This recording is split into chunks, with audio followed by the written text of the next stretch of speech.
Good morning friends. आज हम discuss करेंगे इंड एएस। सर ये इंड एएस क्या है? अभी तक हम एएस यानी अकाउंटिंग स्टैंडर्ड्स पढ़ते थे। हमने सुना है इंटरनेशनल अकाउंटिंग स्टैंडर्ड्स के बारे में, हमने सुना है इंटरनेशनल फाइनेंशियल रिपोर्टिंग सिस्टम यानी IFRS के बारे में, हमने सुना है इंटरनेशनल फाइनेंशियल रिपोर्टिंग इंटरप्रिटेशन के बारे में, इफ्रिक के बारे में, और हमने ऑडिटिंग के सब्जेक्ट में पढ़े थे स्टैंडर्ड्स ऑन ऑडिटिंग और ऑडिटिंग एश्योरेंस स्टैंडर्ड्स। लेकिन ये इंड एएस क्या बोला है? तो इंड एएस के बारे में और हम सुन रहे हैं, कभी हम सुनते हैं कि इंडिया में 1 अप्रैल 2016 से IFRS मैंडेटरी हो चुके हैं कुछ बड़ी कंपनियों के लिए। कभी हम सुनते हैं इंटरनेशनल अकाउंटिंग स्टैंडर्ड्स मैंडेटरी हो चुके हैं। कभी हम सुनते हैं इंड एएस मैंडेटरी हो चुके हैं। ये सब है क्या? आज का ये जो डिस्कशन है, आज का ये लेक्चर है, ये केवल आपकी इन्हीं सारी क्वेश्चंस के आंसर के देने के लिए है कि क्या होता है इंड एएस, क्या होता है एएस, क्या होता है IAS इंटरनेशनल अकाउंटिंग स्टैंडर्ड, क्या होता है IFRS और क्या होता है इंड एएस। इन सब को डिस्कशन करेंगे और ये हमारे लिए कितने इम्पोर्टेंस की चीज़ है, कैसे हमें समझना है, ये सारी चीज़ें हम आपको आज समझाएंगे।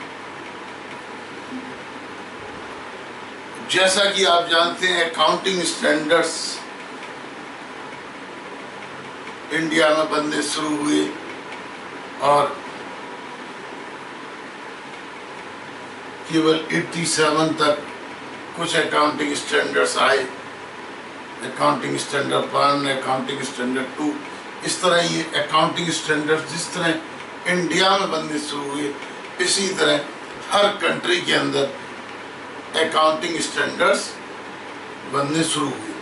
अकाउंटिंग स्टैंडर्ड्स क्या है? एक certain set of rules to be followed in accounting of a particular entity. इस तरह के अकाउंटिंग स्टैंडर्ड इंडिया में बने, इस तरह के स्टैंडर्ड इटली में बने, जर्मनी में बने, फ्रांस में बने, जापान में बने। उन्होंने USA वालों ने भी अलग तरह के स्टैंडर्ड बनाए जिसको US गैप के अंदर शामिल किया। इंडिया में भी जनरल गैप था यानी जनरल अकाउंटिंग एक्सेप्टेड प्रिंसिपल, इसके अंदर ही अकाउंटिंग स्टैंडर्ड्स शामिल थे। अकाउंटिंग स्टैंडर्ड्स बनने शुरू हुए। फिर सारे कंट्रियों ने मिलकर एक बनाया international accounting standards committee. International accounting committee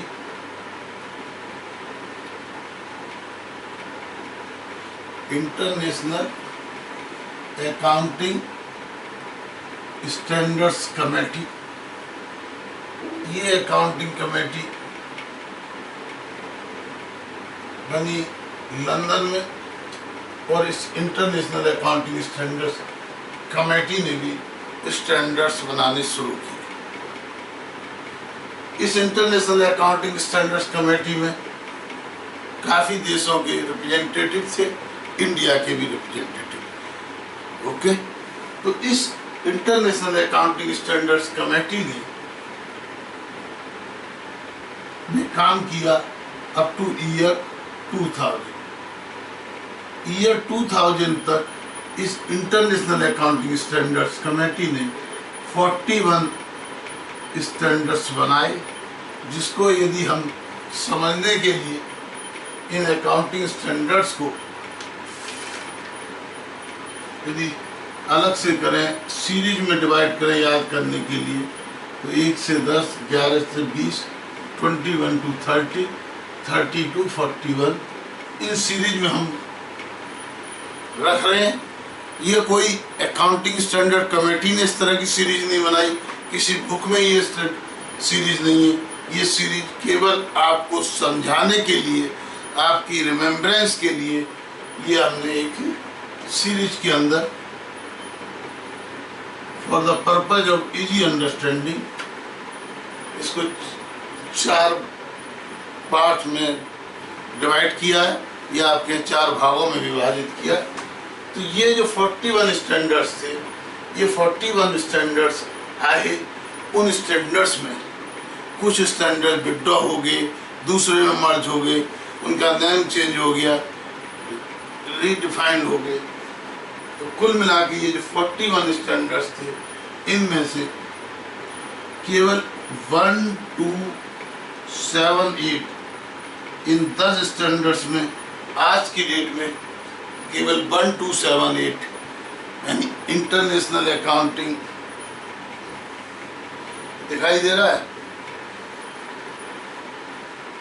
आप international accounting standards 1, international accounting standard 2, international accounting standard 7, international accounting standard 8, केवल ये 4 स्टैंडर्ड्स इस समय बचे हैं। ये हैं किस बारे में, इनका नाम क्या है, वो मैं आपको बाद में बताता हूँ। पहले आपको थोड़ा सा इजी अंडरस्टैंडिंग के लिए आपको बताता हूँ कि ये जो स्टैंडर्ड्स हैं ये केवल आज की डेट में एप्लीकेबल है। ओके, तो ये 4 स्टैंडर्ड्स रह गए हैं, बाकी 6 विड्रॉन हो गई या that are not in force now. ठीक है, अब आया इसी तरह 11, 20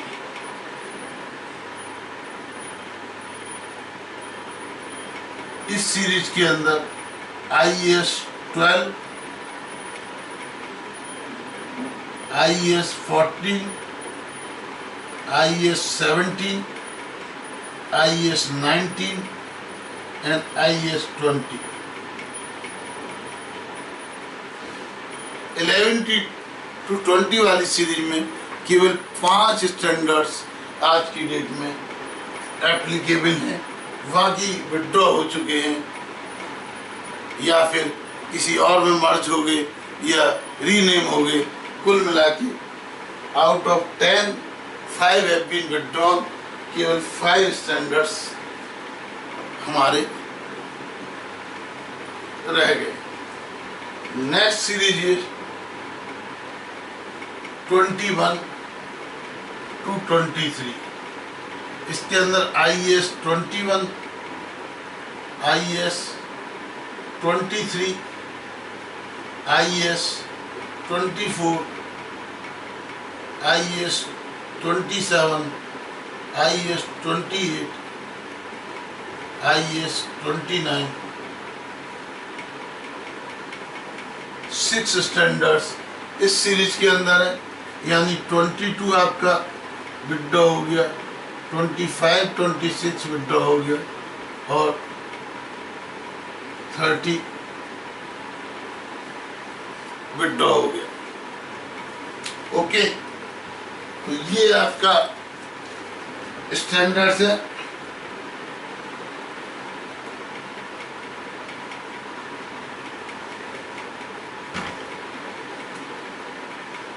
तो कुल मिला के इस सीरीज के अंदर 2, 4, 6 सीरीज वो रह गए, 21, 23, 25, 27, 28 एंड 29। ओके, तो कुल मिला के इस सीरीज के अंदर ओनली 4 स्टैंडर्ड्स। इस सीरीज के अंदर 1, 2, 3, 4, 5 स्टैंडर्ड। इस सीरीज में 1, 2, 3, 4, 5, 6 स्टैंडर्ड हमारे आज की डेट में एप्लीकेबल हैं, जो कि इंटरनेशनल अकाउंटिंग स्टैंडर्ड्स कमेटी ने बनाए।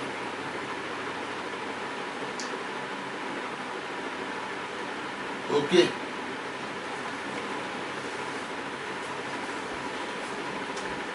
अब इस सीरीज के अंदर 31 वाली सीरीज के अंदर 31 नहीं है। IAS 32, IAS 33 दिखाई दे रहा है।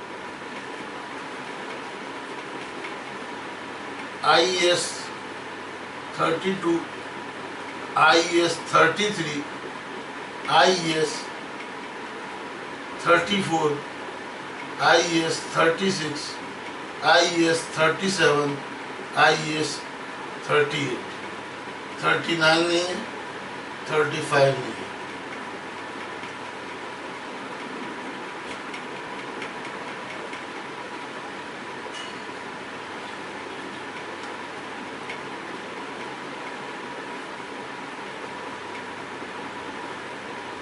ओके, उसके बाद में 40 और 41, तो ये हो गया आपके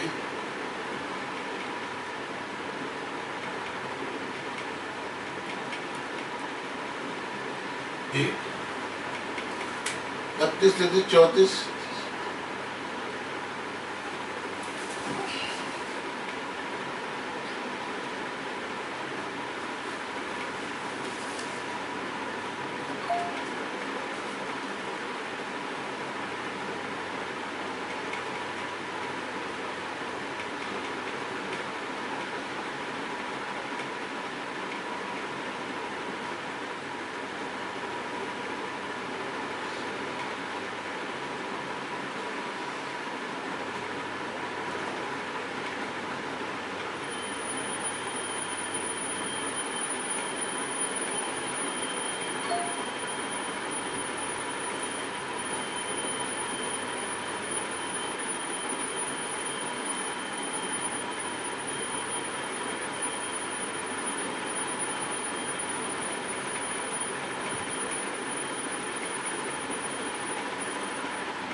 इस सीरीज में हमने 10 ना तो यहाँ पर इंक्लूड किया, इसमें एक और है IAS 10, तो कुल मिला के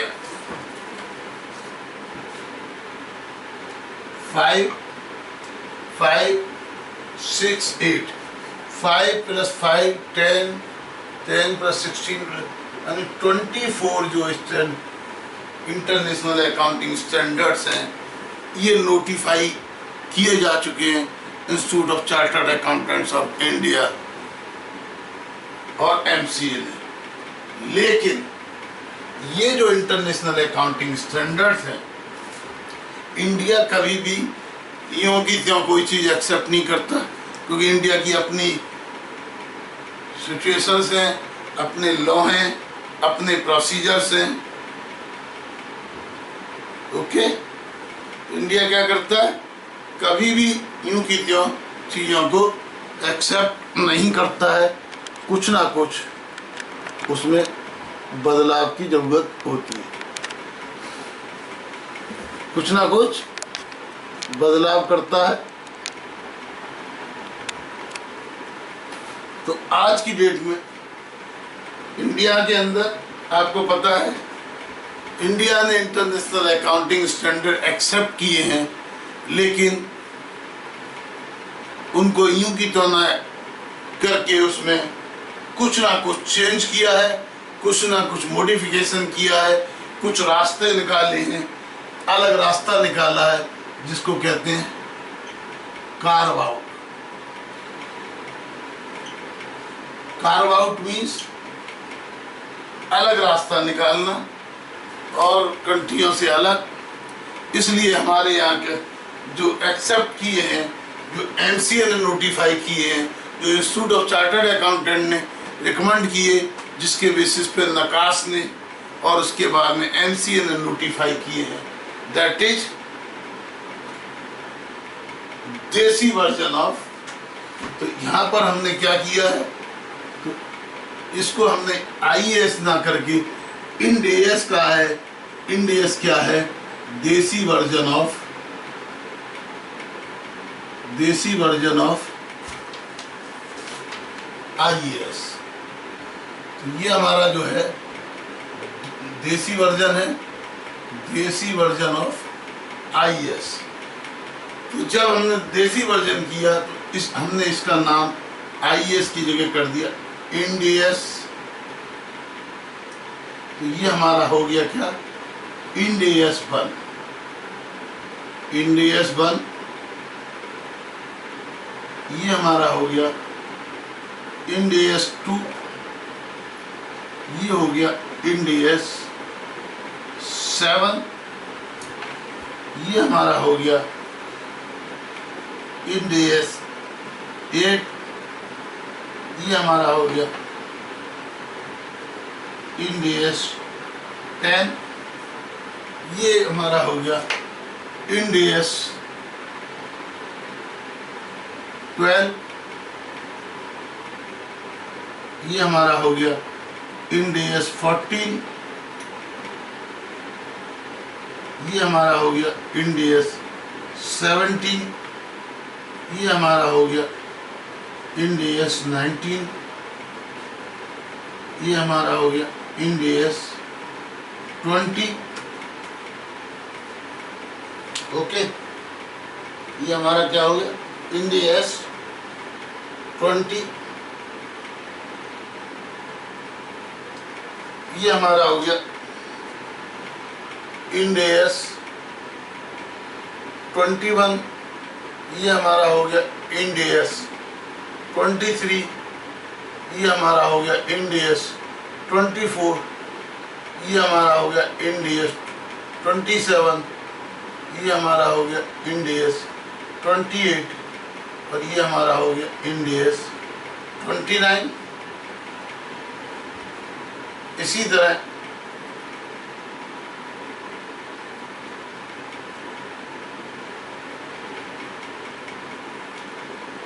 ये हमारे हो गए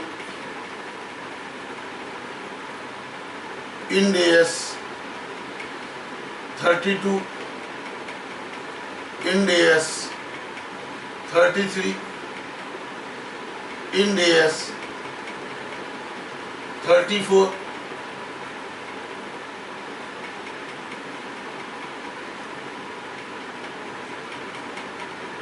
इंडियस 36, इंडियस 37, इंडियस 30। तो ये कुल मिला के जितने इंटरनेशनल अकाउंटिंग स्टैंडर्ड्स आज रह गए थे, that is 24, 5 in the series of 1 to 10, 5 in the series of 11 to 20, 6 in the series of 21 to 30, and 8 in the series of 31 to 41। ये टोटल 24 इंटरनेशनल अकाउंटिंग स्टैंडर्ड्स हम लोगों ने थोड़े मॉडिफिकेशन के बाद हमने उनको यूं की त्यों एडॉप्ट नहीं किया, उनको हमने कन्वर्ट किया, कुछ चेंज किए, कुछ स्लाइटली कुछ डेफिनेशन चेंज की, कहीं कंट्रोल की डेफिनेशन चेंज की, क्योंकि हमारे यहाँ के कुछ रूल्स अलग हैं, लॉ अलग हैं, कन्वेंशंस अलग हैं, परंपरा अलग है। जैसे हमारे यहाँ हस्बैंड वाइफ का रिलेशन होता है, और जनरली हम लोग इलेजिटिमेट चाइल्ड और child of only husband, child of the wife, only wife, उस चीज़ को हम रिकॉग्नाइज नहीं करते अपने लॉ के अंदर। जबकि इंटरनेशनल में जहाँ डेफिनेशन ऑफ द फैमिली आती थी, उसमें लिखा होता children of one spouse, children of other spouse and children of the both spouse. ठीक है, तो इस तरह की चीज़ें हम लोग एक्सेप्ट नहीं करते थे। तो हम लोगों ने कुछ माइनर डिफरेंस करके एक रास्ता निकाला, उस रास्ते को हमने जो टर्मिनोलॉजी दी कार्व आउट, तो इसको हम कहते हैं कार्व आउट, जहाँ पर हमारे को मॉडिफिकेशन कर सकते थे, जहाँ हम एडॉप्ट कर सकते थे, या कन्वर्ट कर सकते थे, और जहाँ कोई रास्ता नहीं निकलता हमने साइड से एक रास्ता निकाला, कार्व आउट। इस तरह करके ये हमारे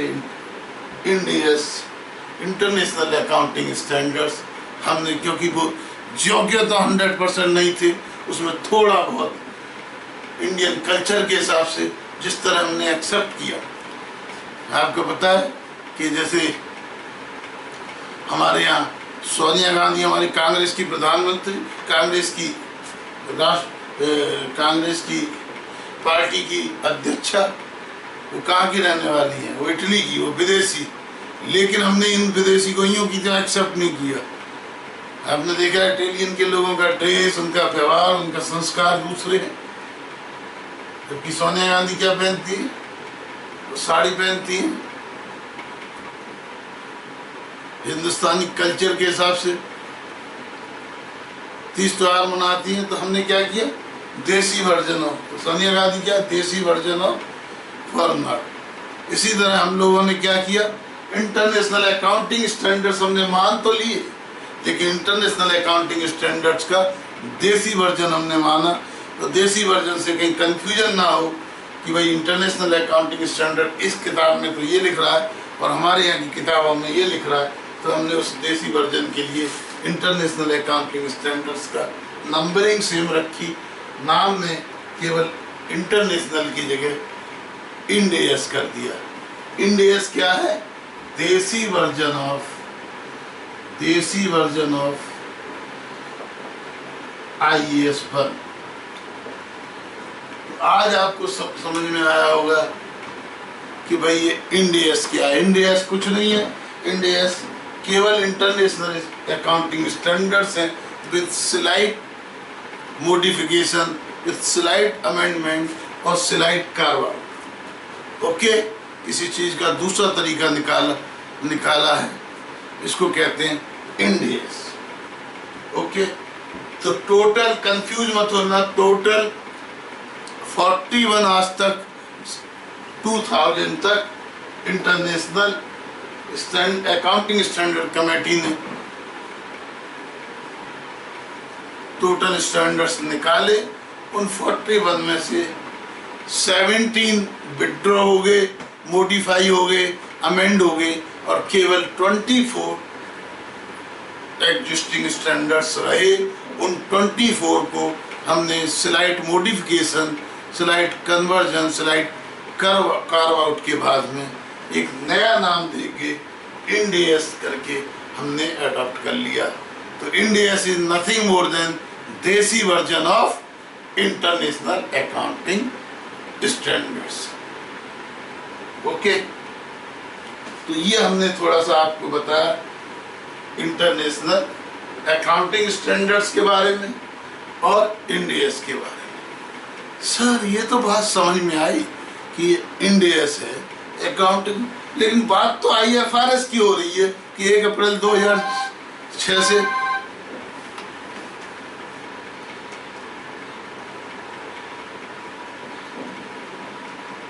बात तो हो रही है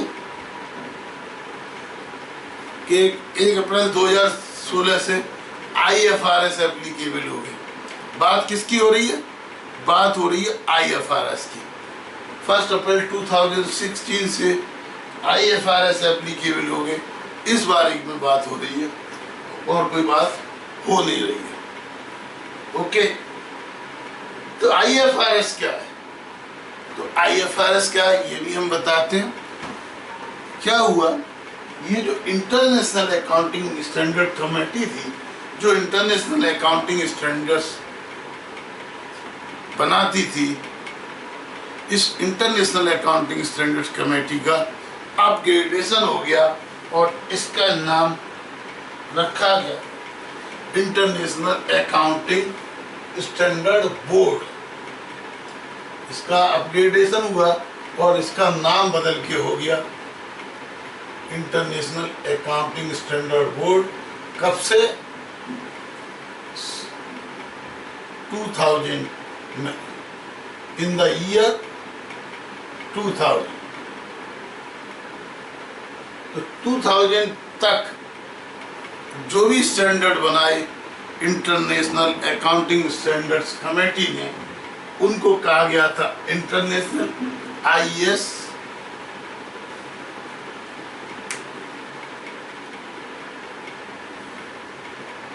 to IAS 41।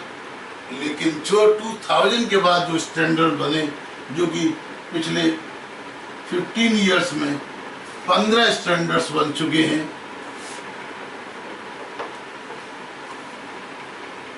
उनको नाम दिया गया IFRS। उसी कमेटी ने जो 2000 से पहले बनाए उनका नाम दिया इंटरनेशनल अकाउंटिंग स्टैंडर्ड, इनका नाम दिया IFRS 1, IFRS 2, IFRS 3। 2000 तक जो बनाए थे उनको कहते थे IAS 1, IAS 2, IAS 3, और उसके बाद जो बनाते थे उनको कहते थे IFRS 4, IFRS 5, IFRS 6, IFRS 7,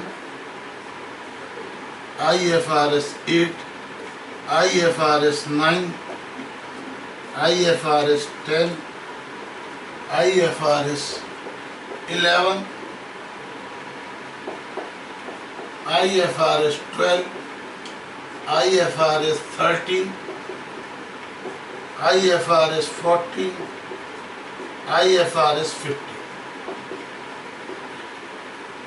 इनको नाम दिया IFRS 1, IFRS 2, IFRS 3, IFRS 4, IFRS 5, IFRS 6, IFRS 7, IFRS 8, IFRS 9, IFRS 10, IFRS 11, IFRS 12, IFRS 13, IFRS 14 and IFRS 15।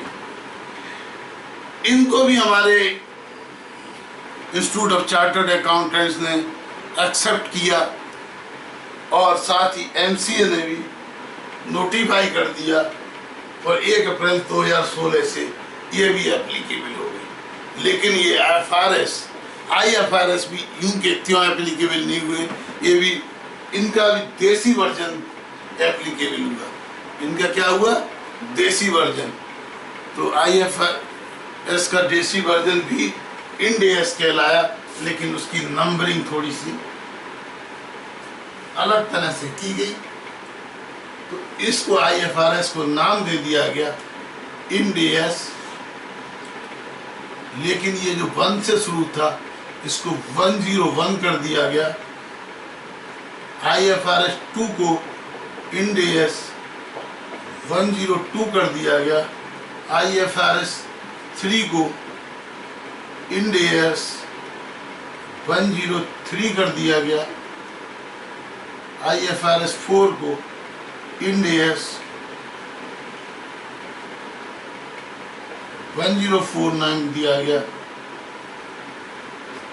IFRS 5 को इंड AS 105 नाम दिया गया। IFRS 6 को इंड AS 106 नाम दिया गया। IFRS 7 को इंड AS 107 नाम दिया गया। IFRS 8 को इंड AS 108 नाम दिया गया। IFRS 9 को इंड AS 109 नाम दिया गया। IFRS 10 को इंड AS 110 नाम दिया गया। IFRS 11 को IFRS 11 नाम दिया गया। इंड AS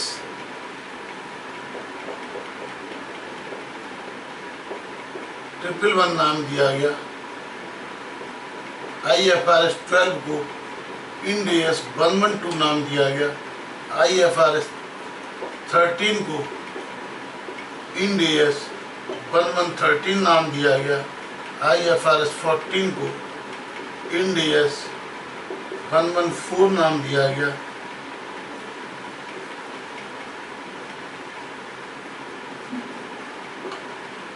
और IFRS 15 को इंड AS 115 नाम दिया गया। तो ये बात समझ में आई आपको कि हमारा जो इंड AS है, end AS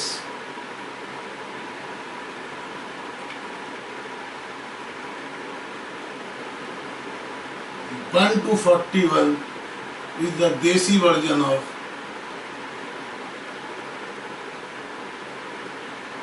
IAS and Ind AS 1012 1115. This is the Desi version of IFRS. Okay. हालांकि कमेटी ने कहा जब बोर्ड बना के जो पुराने इशू हैं, पुराने जितने भी इंटरनेशनल अकाउंटिंग स्टैंडर्ड हैं 1 से 41 तक, वो भी IFRS ही कहलाए जाएंगे। नेम उनका IAS बनी रहेगा, but they will be the part of the IFRS। तो ये बात आपको समझ में आई। अब आपको ये नंबरिंग में भी दिक्कत नहीं हुई होगी, नहीं तो आप सोचते थे कि किस तरह यार इंस्टीट्यूट ऑफ चार्टर्ड अकाउंटेंट ने नाम दिया है। कभी कहते हैं Ind AS 1, फिर कहते हैं Ind AS 2, फिर कहते हैं Ind AS 7, फिर कहते हैं Ind AS 8, फिर कहते हैं Ind AS 10, उसके बाद कहते हैं Ind AS 12, फिर कहते हैं Ind AS 14, फिर कहते हैं Ind AS 17, फिर कहते हैं Ind AS 19, फिर कहते हैं Ind AS 20, फिर कहते हैं Ind AS 21, फिर कहते हैं Ind AS 23, फिर कहते हैं Ind AS 24, फिर 25-6 को छोड़ के फिर Ind AS 27, Ind AS 28, Ind AS 29, फिर 30-31 को छोड़ देते हैं Ind AS 32, Ind AS 33, Ind AS 34, फिर 35 को छोड़ देते हैं Ind AS 36, Ind AS 37, okay, Ind AS 37, फिर आ जाता है Ind AS 40, Ind AS 41, और उसके बाद आ जाता है सीधा Ind AS 101, Ind AS 102, Ind AS 103, Ind AS 104, Ind AS 105, Ind AS 106, Ind AS 107, Ind AS 108, Ind AS 109, Ind AS 110, Ind AS 1111, 111, Ind AS 112, Ind AS 113, Ind AS 114, Ind AS 115। ये कैसे आता है, ये नंबरिंग किस हिसाब से है, इसके लिए बहुत से कंफ्यूजन में रह रहे थे आप सब लोग कि ये समझ में नहीं आता ये नंबरिंग कैसे है। कुछ छूट तो नहीं गया, लेकिन आप अगर इस तरह लिंक करेंगे, सीरीज वाइज लिंक करेंगे, then you will come to know there is no confusion at all. इसमें कोई कंफ्यूजन आपको लग रहा है? No, there is no confusion at all. कोई कंफ्यूजन है? नहीं जी नहीं, कोई कंफ्यूजन नहीं है। तो ये आपका Ind AS का कंफ्यूजन दूर होता है। अब ये सारे जो इंस्टीट्यूट के जो स्टैंडर्ड्स हैं ये 1 अप्रैल 2016 से एप्लीकेबल तो हो गए, लेकिन अभी CA के एग्जाम में केवल Ind AS 32,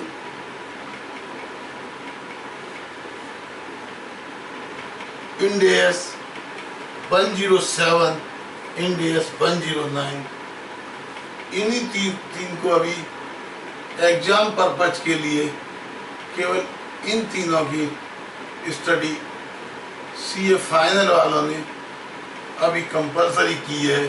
बाकी स्टैंडर्ड्स के बारे में केवल आपको मोटा मोटा जनरल आइडिया लगाना है। तो ये बेसिकली Ind AS 32, 107 है क्या?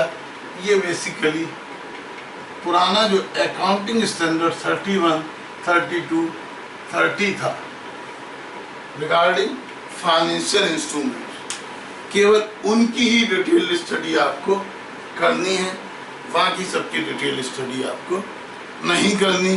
केवल आपको एक जनरल रोड मैप बताना है कि Ind AS होते क्या हैं, Ind AS समझना है, Ind AS कब से एप्लीकेबल है, ये सारी चीज़ें, कौन कौन सी कंपनियों पे एप्लीकेबल हैं, कब से एप्लीकेबल, कैसे एप्लीकेबल हैं, क्या करना होगा, किस तरह का प्रॉफिट एंड लॉस बनेगा, है ना, पहले जैसा बनेगा, अलग बनेगा, कॉलनर बनेगा, 2 पी एंडल बनेंगे, 1 बनेगा। ये सारी चीजें हमको समझनी है, ठीक है। तो बेसिकली अभी सबसे पहले हम नंबरिंग पे जाने के बाद हम नेक्स्ट स्टेज पे लेंगे Ind AS 32, Ind AS 107 and Ind AS 109 एक ब्रेक के बाद।